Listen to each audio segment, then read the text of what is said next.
I want to bring in South Carolina Lieutenant Governor Pamela Evette. Thank you, Madam Lieutenant Governor, for joining us. I know the news probably shocked you like it did all of us. I remember I just glanced at my phone very early morning, Sunday morning, and I saw this notification, and my brain didn't register it because you just don't think of Lindsey Graham and death in the same sentence. What was it like for you when you first heard that the senior senator from South Carolina had died?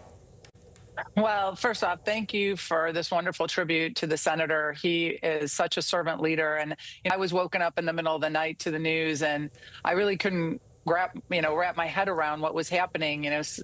Watching him on TV, he was so active and so involved in what was going on across the nation, across the globe. It was shocking to hear what happened, but this is an entire state in mourning for sure. And I just want to mention as well, because you posted this tribute online saying in part, quote, "We will remember Lindsey for his friendship, his loyalty, and his unwavering commitment to the people that he loved." Here's the statement on your screen now. So in your view, Yes. what made him such a powerful politician? Because he always did reach out to the people. And, I think you heard Senator Scott, I kind of saw a few minutes ago showing his remarks. And, Lindsey wasn't afraid to do what he thought was right. Even if he got criticism, it didn't matter where it came from.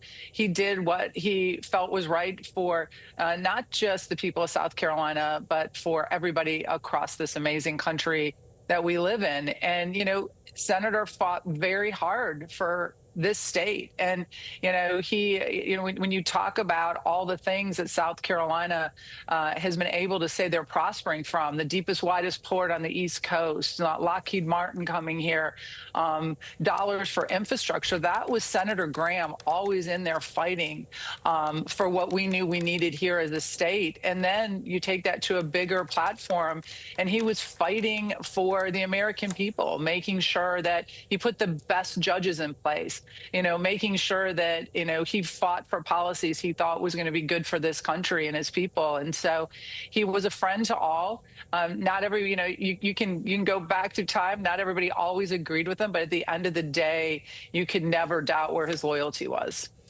So one thing about Senator Graham is many people are remembering him for his willingness to work across the aisle. And I sort of think, Madam Lieutenant Governor, that we probably won't see a senator cut in the same mold as Lindsey Graham for a while. This is a man who worked very closely with Democrats, the famous Gang of Eight back in 2013 that passed significant immigration reform. He was a very staunch defender of Ukraine and a staunch anti-Putin Republican. We've seen within the Republican Party people who are not in that same vein. Also, he was somebody who would be willing to sit down with somebody on the other side of the aisle to work on things, for even example, climate change, which is something that he was one of the few Republican senators who did acknowledge climate change was real. How difficult do you think it will be now for your party to find somebody, and we should mention that you're somebody who is potentially being mentioned as filling his seat, but do you think we'll see another Lindsey Graham in this modern era? In a certain, yes, I hope we do. And I came out of the business sector. And so the political world was very new to me when I became lieutenant governor. But I always believed in my heart that when we run as Republican or Democrats, but when we serve, we should serve all the people that we represent. And it doesn't mean you always have to agree with them. And I think that's something we have to put back in perspective. You don't always have to agree with people you're listening to. But when you're elected by all, you should listen to all. And I think, back in the day, everybody talks about Ronald Reagan and Tip O'Neill and how they would come together. I do believe the problem is now as Republicans and Democrats, we're so far apart. We used to be a lot closer together. In a bigger picture, we agreed on where we wanted to see the country to go. We just probably had different paths. And now we're just so far apart, it's hard to come together. But I hope that, because what I've heard from the campaign trail, what I've heard from my time as lieutenant governor is people want to see a government that's working.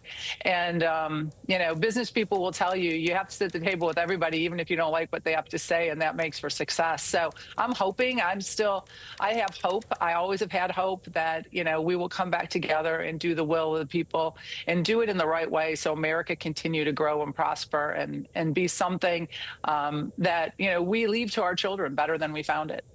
Vlad alluded to this a moment ago, but obviously you've been named as a potential top contender for this now vacant Senate seat. Are you considering a run here? I was really a little bit saddened yesterday that so many people, instead of talking about the amazing work of the senator, were talking about who was going to be next to follow. And I realize a lot of that is politics, and the business of the people have to keep moving on.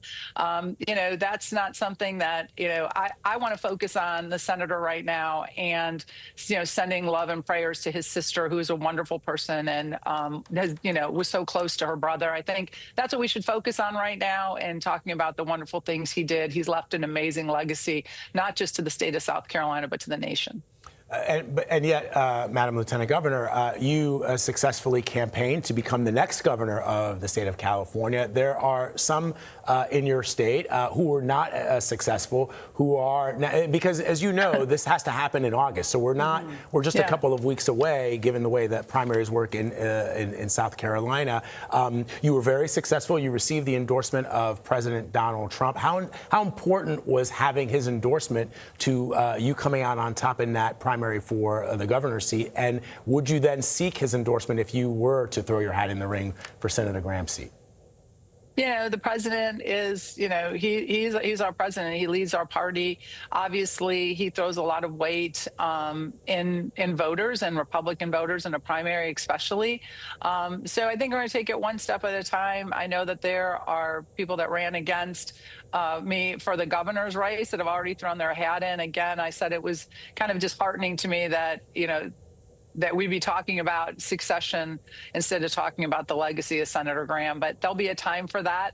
But today is celebrating what a great life the senator has given to this nation. Okay, we appreciate your time today, Lieutenant Governor Pamela Evette. Thank you. Thank you so much.